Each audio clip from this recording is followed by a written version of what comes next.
TikTok drama is ramping up today, as the Committee on Foreign Investment will present their formal recommendation on whether to accept ByteDance's proposal to bring on US-based software company Oracle as a partner. So let's break this down a little bit. The executive order stipulated that ByteDance had until September 15th to secure a deal with a US-based company or face a complete ban of TikTok in the US on September 20th. The Oracle deal appears to be essentially a tech partnership rather than a sale. It would allow Oracle to oversee cloud operations and potentially the algorithms that TikTok uses, which is where the real issue is, because the concern is whether or not all that data that TikTok collects is being shared with the Chinese government. Now, the U.S. government is expected to make its decision to accept the proposal or not later today, Thursday, September 17th. So further complicating this is the fact that ByteDance is also saying that China must approve the deal as well. So what does this all mean, really?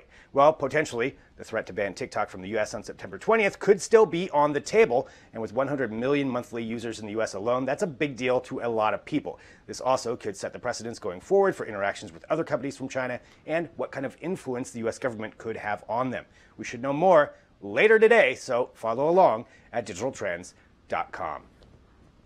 The U.S. Justice Department announced a number of arrests yesterday as they uncovered a massive hacking scheme. So 5 Chinese hackers had charges brought against them in regards to hacking over 100 companies, nonprofits, universities, think tanks, and in particular, video game companies, which is why the Justice Department is also issuing a warning. So the group of 5 went by the online name of APT41 or Barium. And in addition to all the other traditional things hackers do, they would target the digital currency and products that are sold in video games across the spectrum. So they'd pose as a security firm and then gain access by compromising a company's software, creating backdoors into the programming. They would then change the databases to create or generate virtual currency and items, which they would then transfer to themselves. From there, those items would be sold on a Malaysian-based online marketplace called SEA Gamer Mall, which is how they would end up with actual real cash. So they could also stay ahead of any kind of anti-fraud software a company implemented because they were already in the system. Now, it's unknown how much they actually made or even where these guys are right now, but it does go to show that as the gaming industry continues to make billions and billions of dollars, more and more hacking attempts like this will go on. So if you're going to random websites to buy video game currency or virtual items, you might want to take a second and think about where they actually came from. You can read more about it at digitaltrends.com.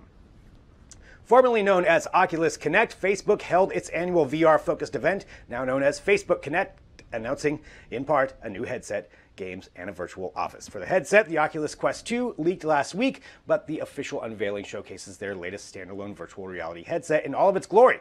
The new version features 50% higher resolution over the original, new hand controllers, and a Snapdragon XR2 processor. They'll also be testing out a feature called Oculus Move, which would track your movement and let you set VR fitness goals. On the content side of things, there were new game announcements, including the fact that Assassin's Creed and Splinter Cell will have VR versions, and a trailer from Lucasfilm with a behind-the-scenes look at the upcoming Star Wars Tales from the Galaxy Edge, which will be an interactive VR experience showcasing the Black Spire outpost.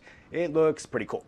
And they also highlighted the work capabilities of the Oculus Quest 2 with a video demo of Infinite Office. The idea behind that is that you can turn wherever you are into your office virtually with any number of screens, while also overlaying the setup on top of the real world, utilizing AR features, as well as it will pair with certain real world keyboards and accessories. So the new headset will release on October 13th, starting at $299. You can read all of the details at digitaltrends.com. And there's a competition going on right now between 3 companies to create the lunar lander that will take the next round of astronauts to the moon as part of the Artemis mission. One of those companies is called Dynetics, and they've created a full-scale module of what their lander would look like. So according to the company, the lander itself features a crew module and autonomous logistics platform for all moon cargo access, also known by the acronym ALPACA. You can go back, check it makes sense. Propellant tanks and solar arrays. It's also designed to be modular, so it can adjust to whatever NASA would want to use it for, whether it's to drop off a moon habitat or even carry a rover. So the full-scale model is now going to be used by human testers to help configure the location of items within it, such as display panels, and to carry out mock actions and provide feedback. So the goal of this competition is to be the moon lander supplier for the Artemis mission in 2024, which is when the first woman and the next man will set foot on the surface of the moon before beginning the longer-term plan of establishing a permanent presence there. The other companies are SpaceX and Blue Origin, which showed off its replica of its lander module in August. You can read more about it at digitaltrends.com.